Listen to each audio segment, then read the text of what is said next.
You want to start off with this project using 2 packages of these paint stir sticks. I used a total of 16 altogether. So first I'm just grabbing 4 of them and I'm just aligning them to create a square. And I'm just using some adhesive glue with a mixture of hot glue to attach all 4 of the corners.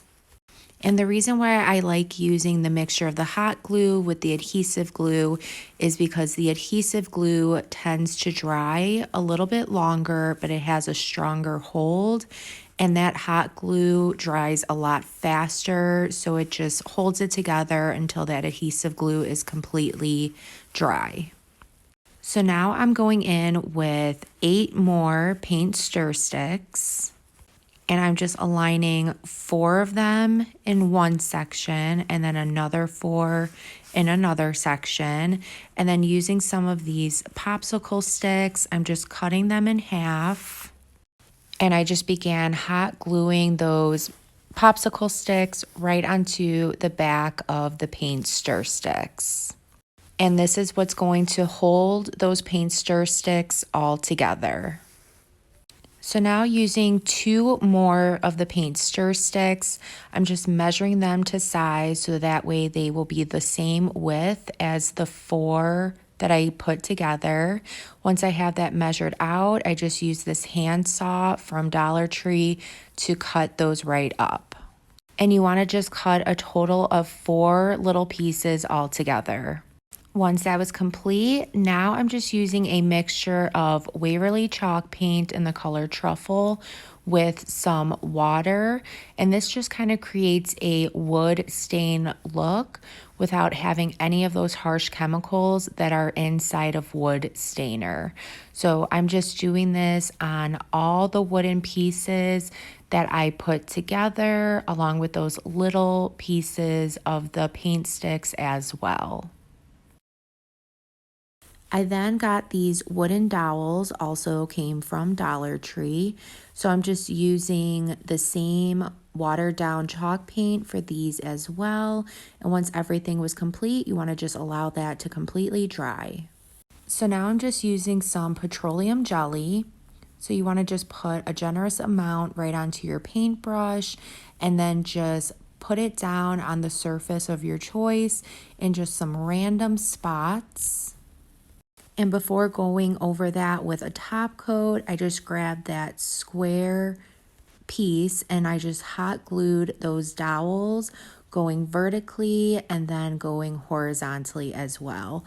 Do not be shy when it comes to using hot glue for this. I really went in with a lot of hot glue just to make sure that those dowels stay in place.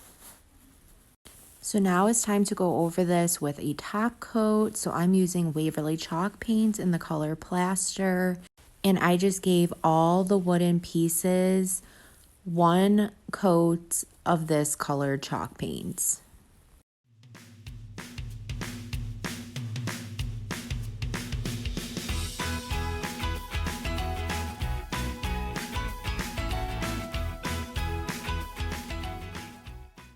Once those were all painted, you want to just allow those to completely dry. And then I'm using this scraper tool that also came from Dollar Tree, and I just began scraping off some of that top coat. And as you can tell, it leaves you with this nice rustic and chippy finish look. So all the spots that you put the petroleum down on and then went over it with the top coat, that is what is coming off of the surface, leaving you with that chippy finish look.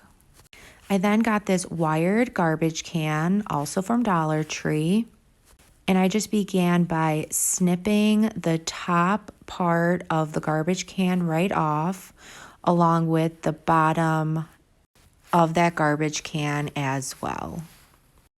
And once that was completely taken off, I then just cut right in the middle of that garbage can as well. And this is going to leave you with a nice long piece of this wire. So now I'm just cutting that wire right down to size So it's the same length as the back of the squared frame that we made. And I actually had to put this down in two pieces. It did not fit all in one. So I just measured the top part of this little wooden window that I created along with the bottom section of the window. And before I attached the wire, I wanted the back of the window to have a thicker consistency along the edges. So I just hot glued a couple more popsicle sticks right onto the back side. And also, I did not want the wire to be white since the frame was white. So I'm just using this folk art chalk paint in the color Seriously Gray, and I'm also mixing it with some black chalk paint as well. So now let's go ahead and put this all together. So I just flipped that frame on its back side, placed the wire where I wanted it, and then I just used my staple gun to go all around the edges. And again, I just did the same thing to the bottom section of the frame as well. And for the middle section where the dowels were, I just put a little bit of hot glue to hold those two pieces of the wiring together. And I think this is starting to come out so adorable. So now with those pieces that I made out of the 4 paint sticks and then the cut up paint sticks, I'm just hot gluing the small paint sticks right at the top and the bottom of the piece. And I left about an inch or inch and a half gap at the top and the bottom. And look at how cute these are. So now to place all of these pieces together, first I'm just hot gluing 2 pieces of these jingle blocks that could also come from Dollar Tree. I made a total of 4 of these pieces. So I'm just putting a generous amount of hot glue on the ends of the jingle blocks. And then I'm just hot gluing those to the back of the frame and then also the side piece as well. And that was my way to hold these together. If you have another way that you can think of, I know I could have found some hardware, but I just used what I had at home. But I think this came out so stinking adorable. And the best part is you could decorate it with whatever you would like. I hope this inspired you guys to create your own. If it did, please be sure to sprinkle the love. Thank you so, so much. And I hope you have a good rest of your day. Thanks. Bye.